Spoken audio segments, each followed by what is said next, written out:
Hey y'all, it's me Austin here from RC Productions, back in with another video. So this is actually going to be my overall thoughts on the Hubsan X4, and in this video I'll be explaining on the pros and then the cons about this quadcopter. So let's go on with the pros. The pros is this thing has some very powerful motors in it, and it can go up pretty fast. It can gain altitude pretty fast. For how small these motors, these are only brush motors, but for how powerful they are, they can get this quadcopter up in the air in no time. It's a lot more powerful than my H107L that I reviewed last year, if you guys haven't seen that video. But it's very small. Okay, even YouTube won't do it just of how small this thing is, but just to give you guys a comparison, it's just as big as my hand here.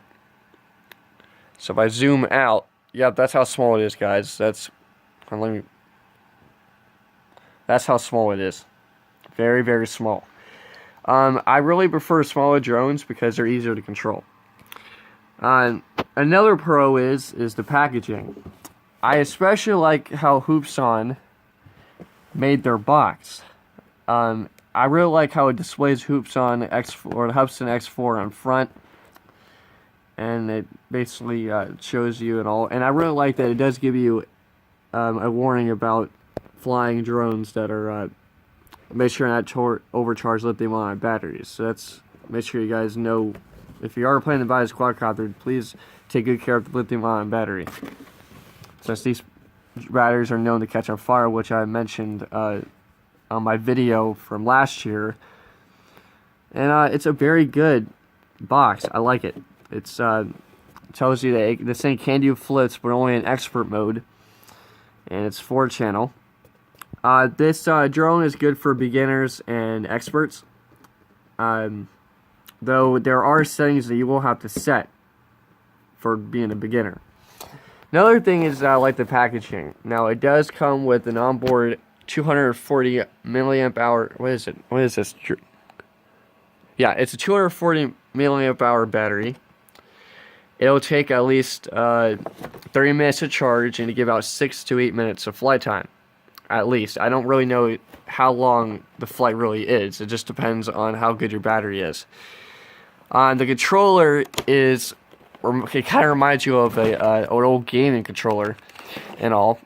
What I especially like is that it's very easy to use. There are settings that I've mentioned. You can change the sensitivity settings, and you can change the rates. Another thing is that if you are planning to fly this outside, expert mode is recommended for winds that are exceeding of 10 miles per hour. If it's a very windy day, you might want to put it on expert mode, and it does work quite well. I've just tested this thing down to park, and it flies great on expert mode because the winds were high today, so it was nice that the expert mode really does help with the wind. Over here you have your trim, so if I turn it on, so right here it displays the Hubsan logo. Then you have the battery indicator. Now this thing does take AAA batteries, which is also a con, because normally you don't. It's very rare for an RC to have AAA batteries. Most of them are powered by AA batteries, like my H107L. But it's very, very uncommon to have AAA batteries inside a quadcopter or any other RC. So those are very uncommon, but luckily I bought some yesterday to test this thing out. Now let's go into the cons. So one major complaint I have about this is that this one likes to drift backwards, and no matter what I do, I can't. No matter if I trim it, I try trimming the ailerons, but it keeps on pushing backwards. I don't understand why. I think I might miss something. I think there's something in the settings I have to do. I would have to investigate that more. I also heard that people, in order to figure out what the best setting for you is, that you make sure you have to fly it first, then trim the ailerons and make it hover almost one spot. I'll try that, but it seems that nothing will actually work quite well. So the cons, that's another con. The other con is that I guess there really isn't I think that's the only con I really have. I don't have any other cons about this other than that. But it's a very good quadcopter to have. You know, it's I like the controller. The controller fits me quite well. It's a very unique controller. You don't see very many controllers like this. Hubsan has the most unique looking controllers that remind you of a gaming controller of some sort. And yeah, I really like it.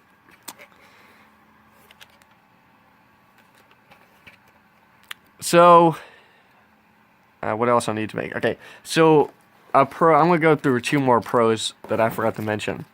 Now the pro is that you can actually turn off the LEDs by pushing this button. You have to hold it for at least 3 seconds, and it will be able to turn off the LEDs to increase flight time, which I really love. I like to have the ability to turn off the LEDs if I don't want them on.